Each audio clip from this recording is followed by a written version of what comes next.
Há notícias de possível ataque dos Estados Unidos e Israel ao Irã em breve, com cerca de 50 aviões-tanque já posicionados em Israel.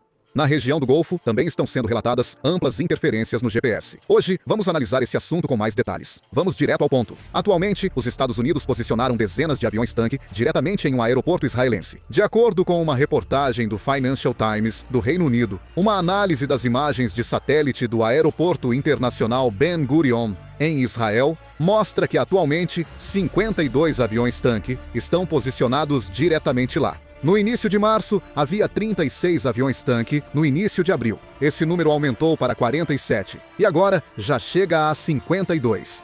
Segundo o Financial Times, os aviões-tanque lotam tanto o pátio do aeroporto que são visíveis até da rodovia. O motivo para reuni-los é simples.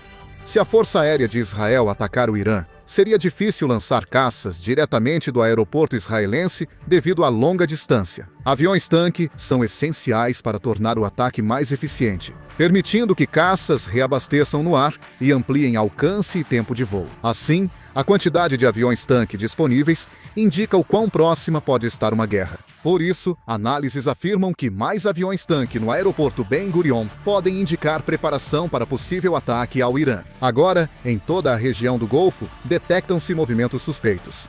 Em países como Catar, Bahrein, Emirados Árabes Unidos e Kuwait, estão sendo relatadas amplas interferências no GPS. Por lá, há relatos de mau funcionamento dos sistemas de navegação dos veículos. Há instabilidade nos sinais de localização de aeronaves e erros nas rotas de navios. Em certas regiões, o serviço de localização dos smartphones pode apresentar desvios de vários quilômetros.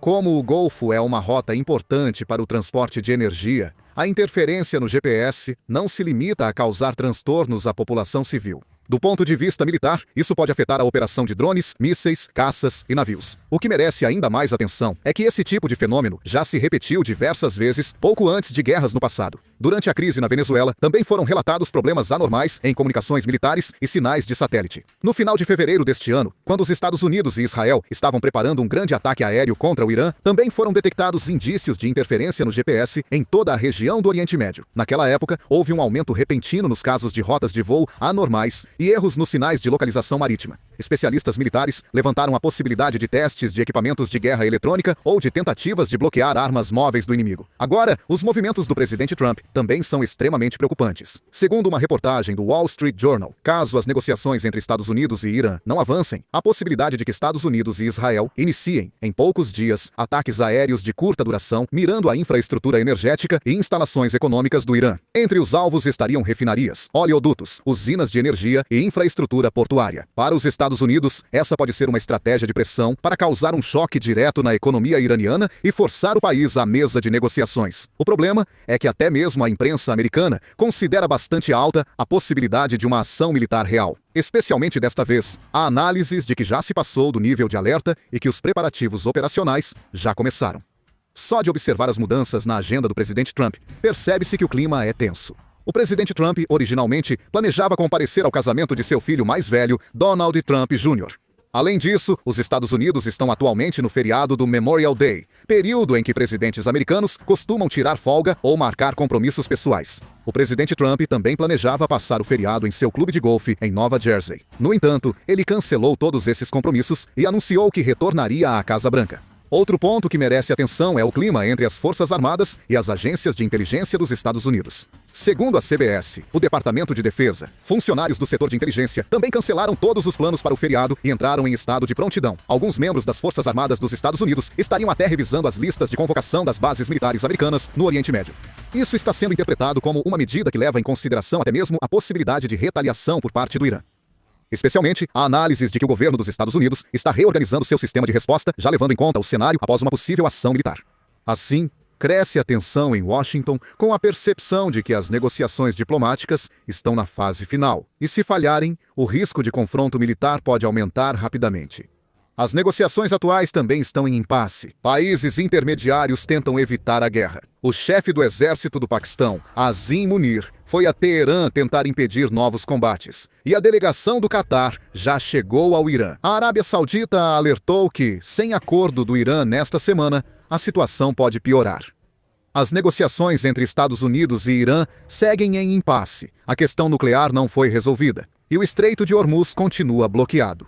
No momento, o presidente Trump está adotando uma postura de apreender e destruir o urânio altamente enriquecido do Irã. Por outro lado, o Irã está rejeitando firmemente qualquer tentativa de impor concessões relacionadas ao seu programa nuclear. Além disso, o Irã está adotando uma postura cada vez mais rígida com o passar do tempo, pressionando a comunidade internacional. A Guarda Revolucionária Islâmica do Irã, em um comunicado oficial divulgado em 20 de maio, alertou fortemente que caso os Estados Unidos ou Israel realizem novos ataques aéreos contra o território iraniano, o atual conflito pode não se limitar apenas ao Oriente Médio, mas se espalhar para todo o mundo. Isso mostra que o Irã pretende retaliar se atacado, não só no Oriente Médio, mas também contra ativos e bases dos Estados Unidos e aliados globalmente.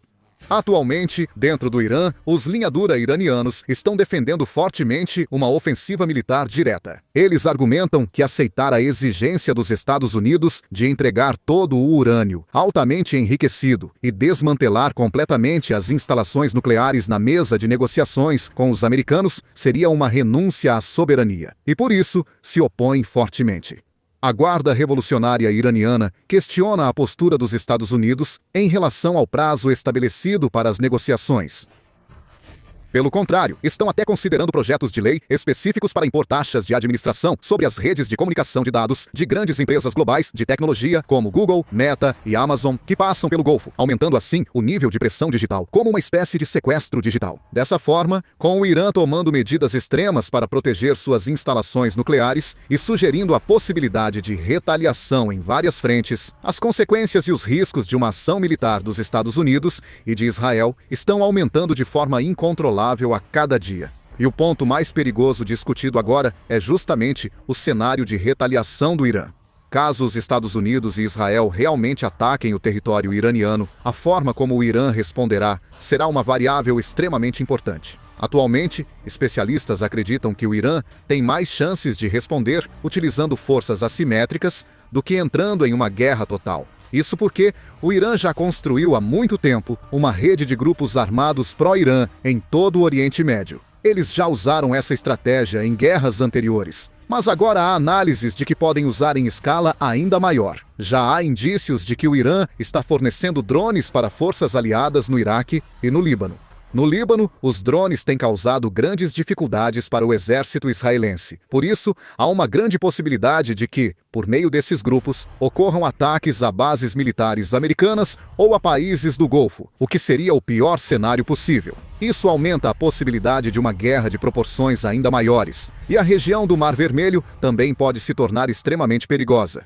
Há previsões de que os rebeldes Houthis do Iêmen possam lançar novos ataques em grande escala. Os Houthis já têm experiência em atacar navios mercantes e de guerra que passam pelo Mar Vermelho com drones e mísseis. Se Estados Unidos e Israel iniciarem ataques ao Irã, há análises de que os Houthis podem tentar bloquear novamente as rotas do Mar Vermelho. Se isso acontecer, haverá um impacto direto na logística marítima global. Quando o Estreito de Hormuz foi bloqueado, os danos foram enormes, e se o Mar Vermelho também for ameaçado, o impacto pode ser ainda maior do que se imagina. Se a tensão no Estreito de Hormuz se somar a isso, a situação pode se tornar ainda mais grave. Atualmente, o Irã está indo além do bloqueio do Estreito de Hormuz, e já demonstra a intenção de controlar até mesmo os cabos submarinos de internet. Segundo o jornal paquistanês Pakistan Observer, o Irã passou a considerar recentemente os cabos submarinos do Estreito de Hormuz como ativos estratégicos nacionais. Em especial, o Irã está promovendo a criação de uma nova autoridade de gestão do Estreito do Golfo Pérsico, que teria não só o controle do Estreito, mas também a supervisão dos cabos submarinos da região. O motivo pelo qual essa questão é considerada tão perigosa é o volume de cabos submarinos que passam sob o Estreito de Hormuz. Atualmente, no fundo do mar dessa região, há cabos que conectam a Ásia ao Oriente Médio.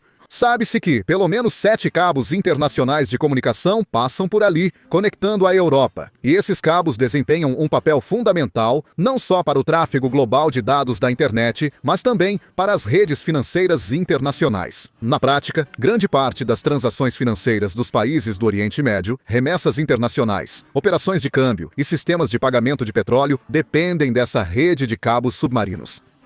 Em especial, a agência de notícias Fars, que pertence à Guarda Revolucionária do Irã, recentemente defendeu a implementação de um sistema de permissões e taxas de uso para os cabos submarinos do Estreito de Hormuz. Isso está sendo interpretado como uma tentativa do Irã de usar até mesmo as redes de comunicação submarinas como instrumento de pressão estratégica. Além disso, a mídia de oposição Iran International também analisou que, dentro do Irã, o Estreito de Hormuz está começando a ser visto não apenas como um corredor de transporte de energia, mas também como um ponto estratégico de controle digital. O think tank britânico Policy Exchange analisou que mais de 10 trilhões de dólares em transações financeiras passam diariamente por esses cabos submarinos. Ou seja, redes de pagamento bancário, bolsas de valores internacionais, operações de câmbio e grande parte dos sistemas globais de investimento dependem desses cabos submarinos. Por isso, se o Irã realmente tentar bloquear ou controlar esses cabos, o problema não se limitará apenas à redução da velocidade da internet. Existe a possibilidade de um impacto direto no próprio sistema financeiro internacional, especialmente países como Arábia Saudita, Emirados Árabes Unidos e Catar, que são centros das finanças e da indústria de energia do Oriente Médio, podem ser diretamente afetados, aumentando ainda mais a tensão nos mercados.